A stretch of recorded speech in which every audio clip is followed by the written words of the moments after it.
Alléluia. Amen. Alléluia. On est là. Avant tout propos, je voudrais que on se lève et lever la main vers Maman Daniel. Parce que ce n'est pas normal. Non. La fois dernière, je l'ai vu ici avec une très bonne voix. Et dans la semaine, lorsque j'appelais tout juste, et puis elle me dit, papa me dit non, elle est fatiguée, elle est couchée. Je dis non, c'est pas normal. C'est un combat. Amen. Donc, peuple de Dieu, Amen. levons-nous et puis soutenons-la. Amen. Parce que ce qui va couler sur elle là, va rejaillir sur nous. Amen. Donc, levez la main et puis priez pour elle. Priez pour elle. Ceux qui peuvent parler en langue, parlez en langue. Voilà. Priez pour elle. Merci Seigneur. Merci Seigneur. Merci. Asseyez-vous. Maman, tu es guérie au nom puissant de Jésus. Amen. Reçois la guérison divine au nom puissant de Jésus. Tu es guérie. Amen. Rien de tout ce qu'ils ont dit là, c'est le mensonge. Amen. Positif ta pensée. Tu es guéri au nom de Jésus. Amen. Alléluia. Amen. Je vous salue dans le nom puissant de Jésus. Donne-moi mon amen. Amen. Je vous salue dans le nom puissant de Jésus. Amen. Ah. Donne-moi un amen caféiné. Voilà. Si tu veux chocolaté. Alléluia. Comme toute entente, aujourd'hui encore, je me trouve à la barre. Ouais, alléluia. Je ne sais pas, mais c'est en venant ce matin que j'ai eu la nouvelle. Oui, encore, Seigneur. C'est ce que tu veux faire encore. Bon, je t'ai déjà dit que moi, je ne sais pas prêcher. Mais si tu veux que je vienne, par obéissance, je suis là. Amen. Toi-même, tu vas mettre des paroles dans ma bouche. Amen. Parce que ce peuple a faim. Amen. Il a besoin de ta parole. Amen. Donc, remplis-moi de ta parole. Amen. De ce que tu veux que ton peuple entende pour qu'ils entendent. Pas ce qui est dans ma chair, mais ce qui, toi, tu veux qu'ils entendent. Amen. Alléluia. Amen. Donc, on fait confiance au Saint-Esprit. Oui. Parce que c'est lui qui va travailler à travers moi, Amen. qui m'efface et que lui-même parle. Amen. Alléluia. Amen. La semaine passée, je crois qu'on avait parlé du nom. Le thème du message que j'avais donné ici, c'était le nom. Le nom, et j'avais dit, est-ce que ton nom impacte ton avenir? Alléluia. Amen. Et à cet effet, on avait vu dans la Bible le nom de Jean-Baptiste, Zacharie, Élisabeth qui devait accoucher. Et à la naissance, on avait dit, Zacharie a voulu qu'il s'appelle Zacharie comme lui. Et sa mère s'est levée et a dit non, il ne s'appellera pas Zacharie comme toi, il s'appellera Jean.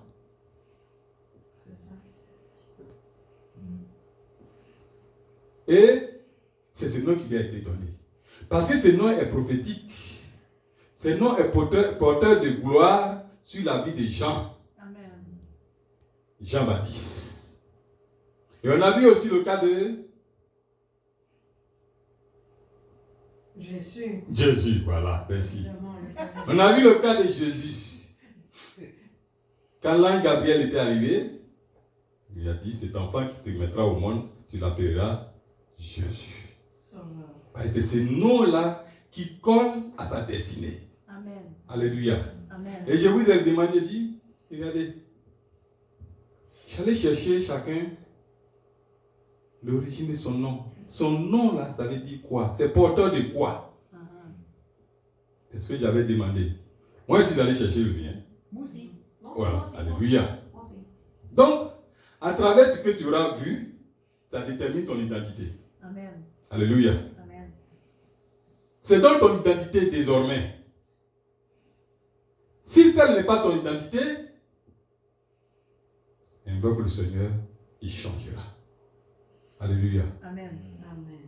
Parce que Jacob était Jacob. Mais après, comme ce n'était pas, pas le nom de sa destinée, Jésus a changé, Dieu a changé pour qu'il devienne Israël. Amen. Abraham, c'était Abraham, je crois Abraham ou Abraham, n'est-ce pas? Abraham. Mais Dieu, quand il a visité, il l'a mené en mission, il a dit, tu t'appelleras plus Abraham, mais tu t'appelleras Abraham. Père de plusieurs multitudes, c'est pas ça? Ouais. Alléluia. Donc, si toi tu es parti regarder ton nom, et que tu as vu que ce nom-là n'est pas ton nom, alors, si ce que tu es en train de faire dans la vie de tous les jours, ça ne colle pas à ta destinée, Jésus va changer. Amen. La même façon il l'a fait pour Jacob, il pourra aussi le faire pour toi. Amen. Pour que tu marches selon ton identité, selon ce que tu es. Amen. Tout à l'heure dans le témoignage, j'ai entendu, on a parlé de naissance. La naissance, moi aussi dans mon enfance, il y a eu ceci, il y a eu cela, il y a eu cela. Ok? Effectivement, c'est à la naissance que tout se passe. Parce que toi, tu es porteur de ta destinée, tu es un nom prophétique, tu ne sais rien, tu portes une étoile, mais tu ne sais pas.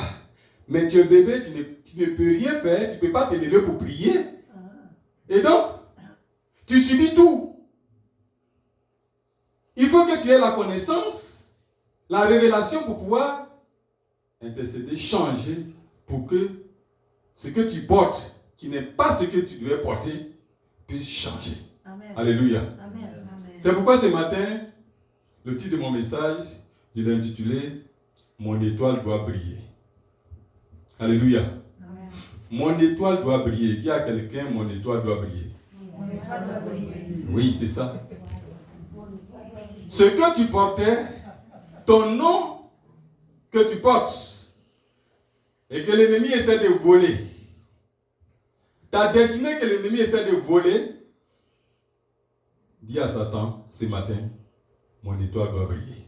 Oh, oui, Satan, tu as entendu, hein? Ton étoile doit briller. Les carottes sont cuites. Déclare-le que ton étoile doit briller. Alléluia. Les carottes sont cuites, mais toi tu es cuit plus que les carottes. Alléluia. Ça c'est assuré. On va aller dans la parole. Les patates sont cuites. Amen. Oui. Allons-y dans Genèse 37.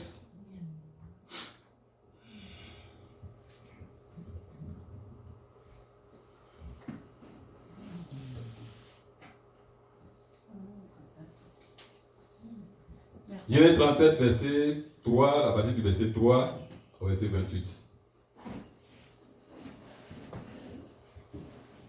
Maman lit. Maman lit n'est pas là. C'est parti. Oh, ok. Alors. Quelqu'un qui va lire ça pour le peuple de Dieu.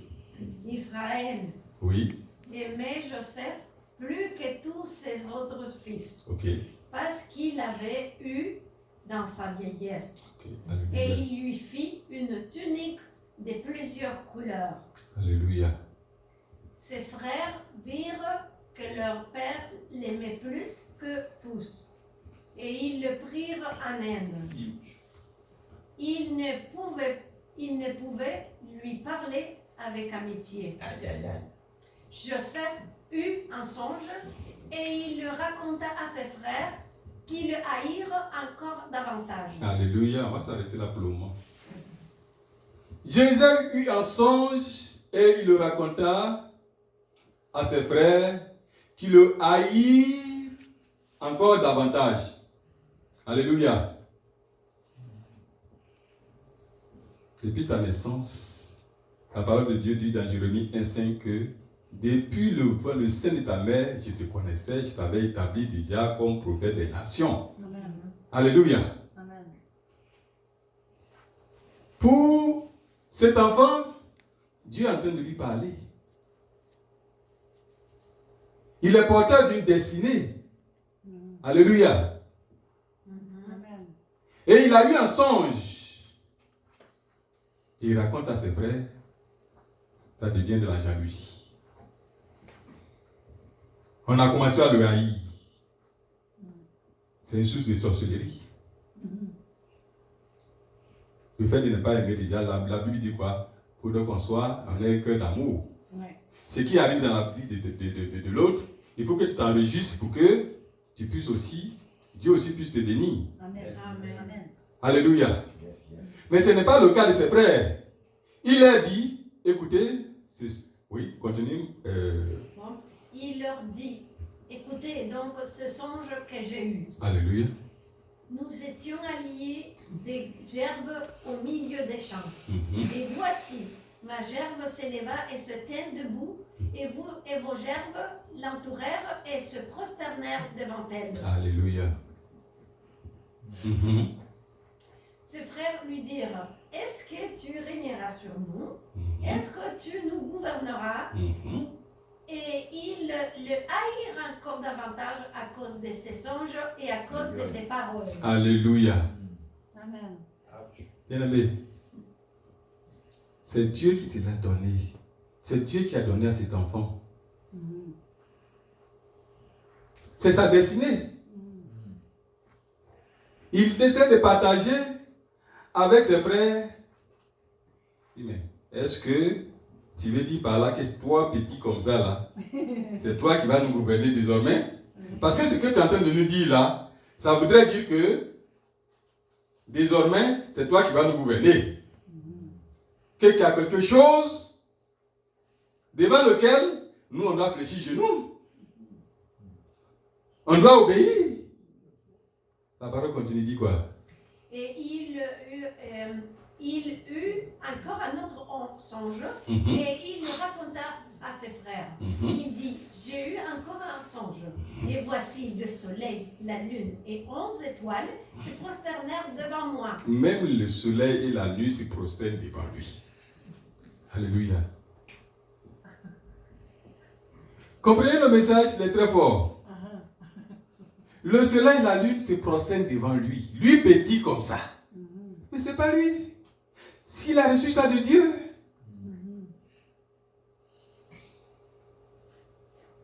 Il a reçu de Dieu. Ce n'est pas lui. Il est porteur de son étoile. Qu'est-ce qu'il a fait? Dieu l'avait conçu comme ça. Dieu, c'est un potier. C'est un potier céleste. Il façonne chacun selon ce qu'il veut qu'il soit. Et il te donne une mission. Il dit, toi, tu t'appelleras ceci. Tu t'appelleras comme ça. Va avec ce nom. Tu vas en mission. Mais moi, je t'ai depuis le sang de ta mère. C'est moi qui t'ai créé, donc je t'ai conçu. Je t'ai conçu comme ça. Va. C'est lorsqu'on ne sait pas, on n'a pas la révélation qu'on t'adonne.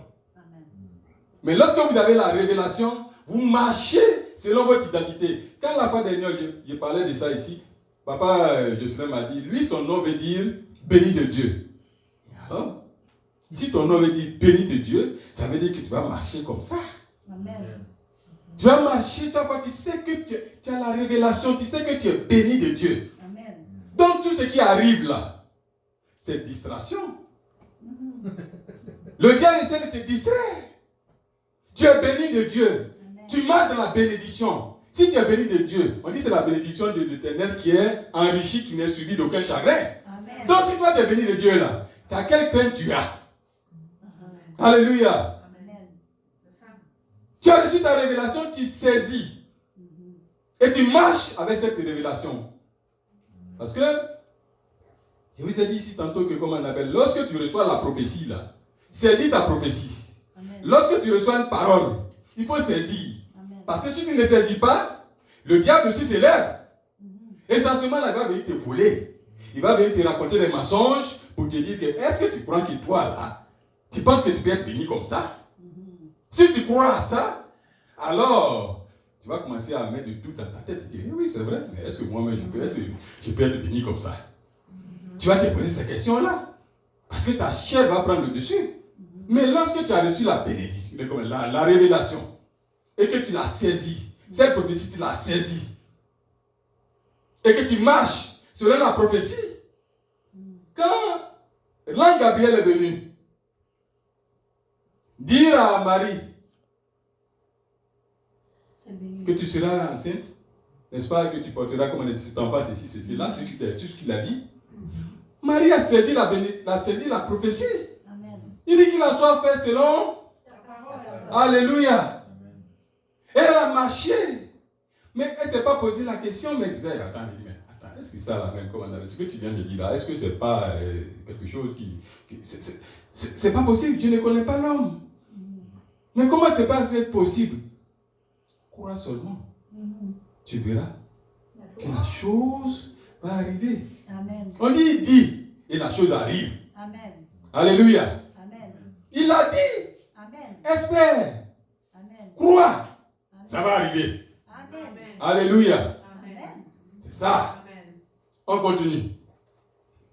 Il le raconta à son père et à ses frères. Mhm. Son père le réprimanda et Mhm. lui dit, que signifie ce songe que tu as eu? Même son père, même déjà, il n'accepte pas ce que l'enfant va être. Ah, Il le réprimanda. Le père n'a pas la révélation. Il ne peut pas comprendre que Dieu l'avait destiné à quelque chose de grand. Amen. S'il avait compris, il a dit, ah mon fils, c'est une affaire comme ça. C'est quelle affaire? Son affaire là est sérieuse. Alors, il allait chercher à le protéger.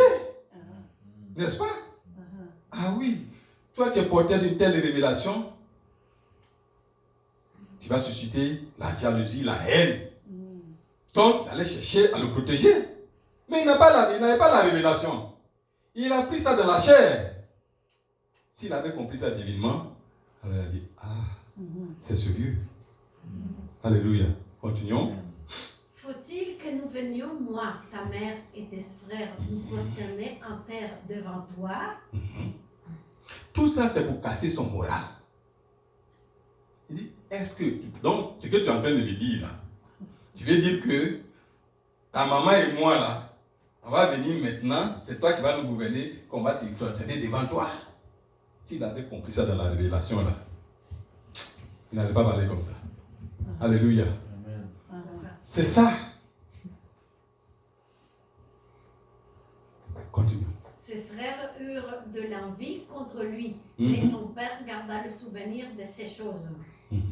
Les frères de Joseph étaient allés à Sichem Mhm. pour faire paître le troupeau de leur père. Mhm. Israël dit à Joseph, tes frères ne font-ils pas paître le troupeau à Sichem? Mhm. Viens, je peux t'envoyer vers eux. Mhm.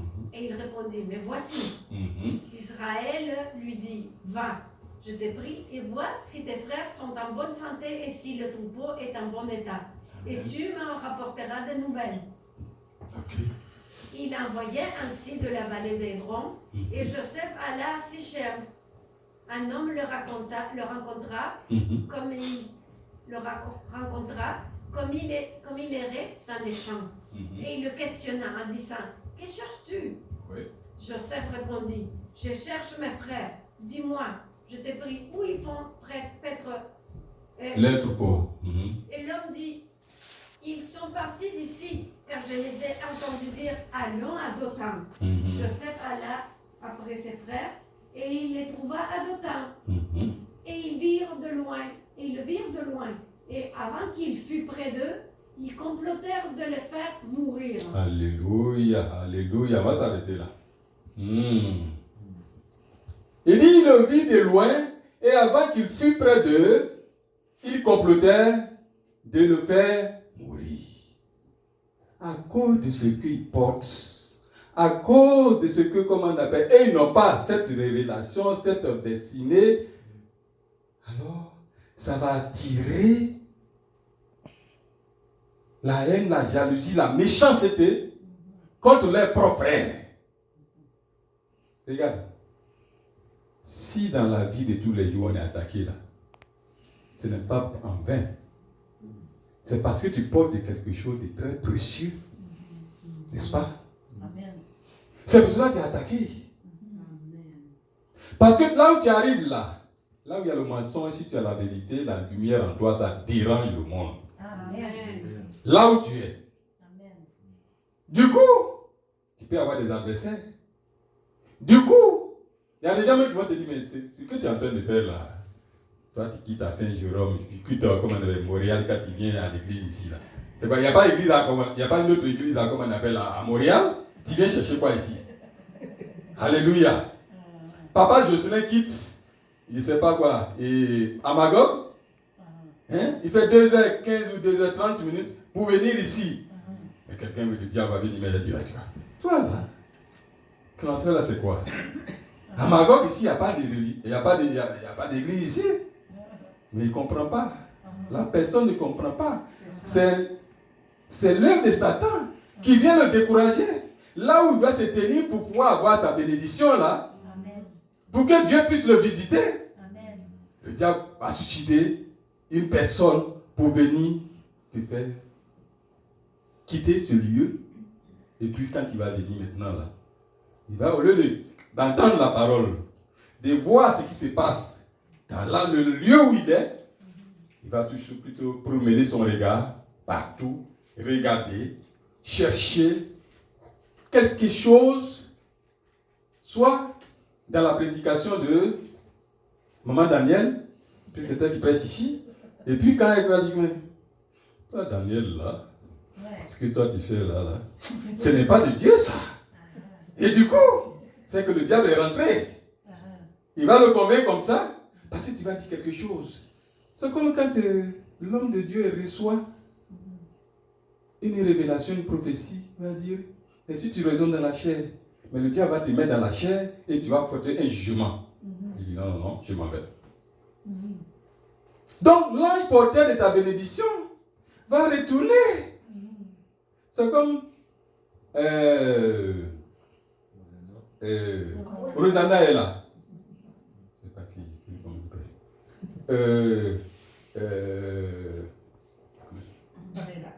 Pamela. Pamela, tu es l'ange porteur de l'exaucement. Rosanna a prié. Tu dis, je vais ceci. Tu as prié, tu as fléchi les genoux, tu as prié, tu as prié, tu as prié. Tu as entendu tes prières, Rosanna. Et puis, l'ange porteur de l'exaucement, c'est Pamela. Il dit, bon, Dieu va dire, ok, va. Rosanna se trouve à l'église Connexion Divine. Elle a demandé quelque chose.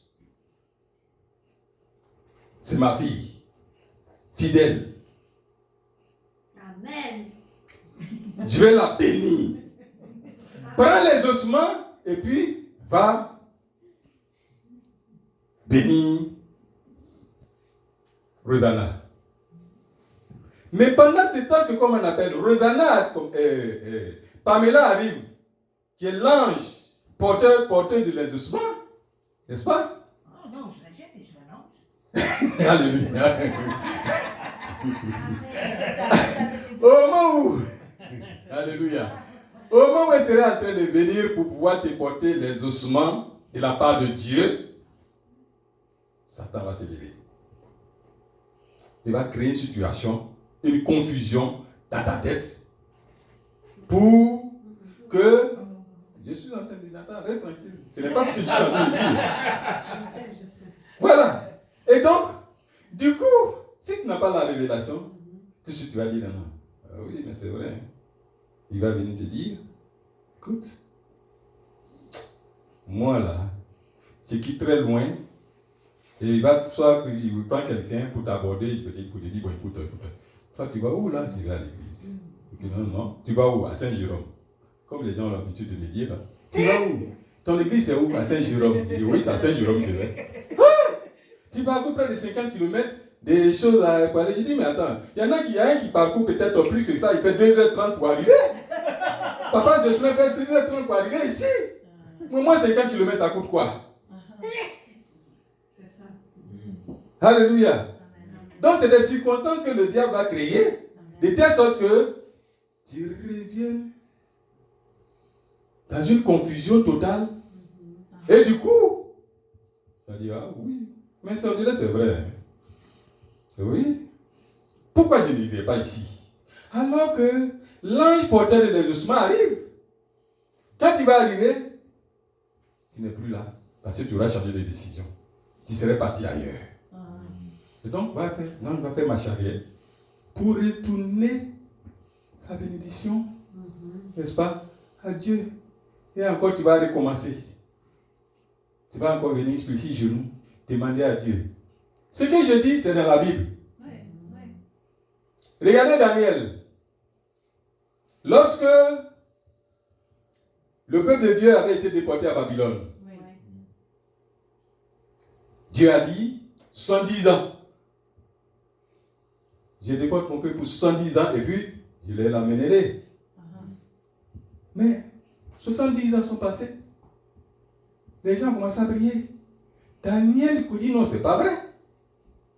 Dieu l'a dit, c'est vrai. Dieu a dit 70 ans. Mais 70 ans sont passés. Pourquoi Dieu ne nous ramène pas? Alléluia. Il a fallu que Daniel ait la révélation. Amen. Et il a pris 21 jours de jeûne. N'est-ce pas? Et c'est en ce moment-là qu'il a compris que lorsque l'ange porteur de l'exaucement arrivait, un géant, le roi des Perses, avait bloqué, n'est-ce pas, Le chemin. le chemin. Alléluia.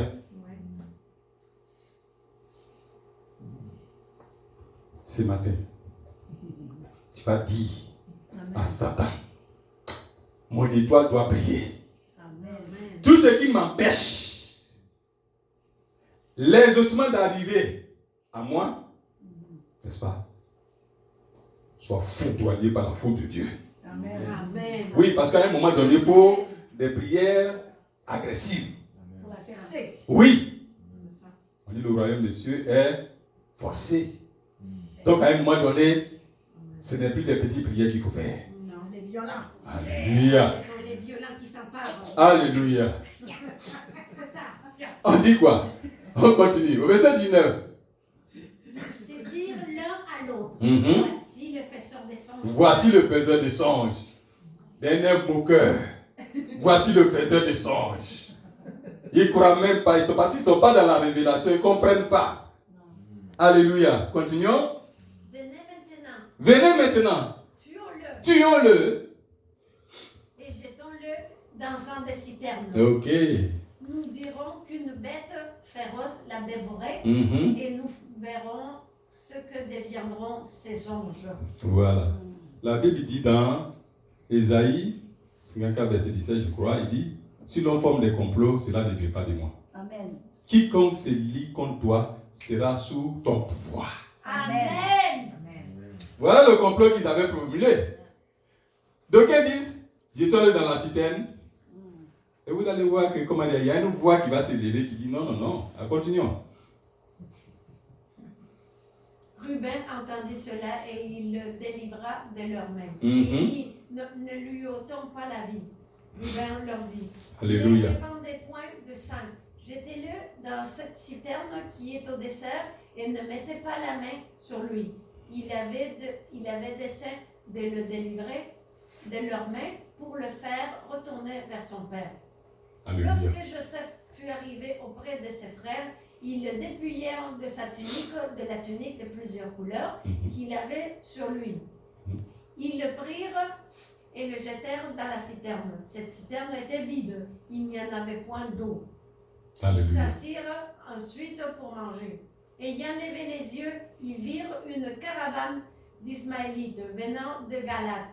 Leurs chameaux étaient chargés d'aromates, de baumes et de myrrhe qu'ils transportaient en Égypte. Alléluia. Alors Judas dit à ses frères, que gagnerons-nous à tuer notre frère et à cacher son sang? Venez, vendons-le aux Ismaélites et ne mettons pas la main sur lui, car il est notre frère, notre chair. Et ses frères l'écoutèrent. Au passage des marchands madianites, ils tirèrent et ils firent remonter Joseph hors de la citerne. Et ils le vendirent pour 20 cycles d'argent aux Ismaélites, qui l'amenèrent en Égypte. Alléluia. On va s'arrêter au verset 29. Pardon, 28, c'est bon? Ok, c'est bon. Alléluia. Regardez l'histoire, ce qui s'est passé. Ruben il a dit, que gagnerons-nous à tuer notre propre frère? Mettons-le plutôt dans une citerne. Mais dans toutes les situations que tu vas vivre, Dieu va susciter toujours.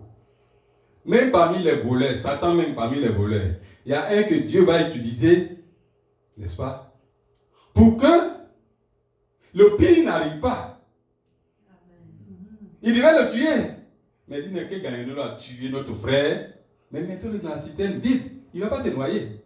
Mais il ne sait pas que, ce qu'il ne sait pas, c'est que comment Dieu l'a utilisé pour préparer ce monsieur à être dans la citerne, Joseph dans la citerne vide, de telle sorte que quand les Ismaélites vont arriver, les marchands là vont arriver, ils puissent le prendre, l'envoyer à l'Égypte pour le conduire vers son Canaan.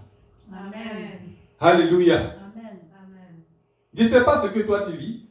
Je ne sais pas ce qui, comment on appelle ce, comment toi tu ce qui arrive à ta vie. Mais c'est comme ça la vie de tous les jours. Amen. Lorsque tu as des circonstances arrivent, il y a toujours un Dieu. Il y a toujours un Dieu qui va venir. Il n'abandonne pas. Amen. Sa fidélité est un bouclier. Amen. Donc, à tout instant, il va toujours avoir quelqu'un sur ton chemin. Dieu va susciter quelqu'un pour venir te sortir de la situation. Amen. C'est le cas de Joseph. Amen. Et vous connaissez la suite. Amen. Il n'y a pas que le cas de Joseph. Jésus lui-même. Qu'est-ce qui s'est passé? Allons-y dans Matthieu 2. Matthieu 2, versets 1 à 13.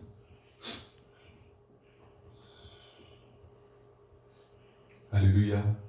Jésus étant né à Bethléem, en Judée, au temps du roi Hérode, voici des mages d'Orient arrivèrent à Jérusalem et dirent, où est le roi des Juifs qui vient de naître? Car nous avons vu son étoile en Orient. Ah, nous avons vu son étoile à L'Orient. Orient.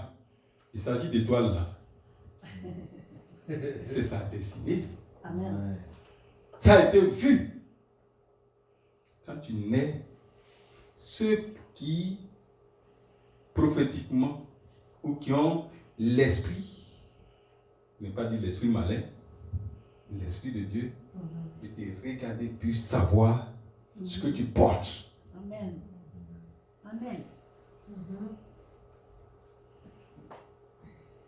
Alléluia. Donc,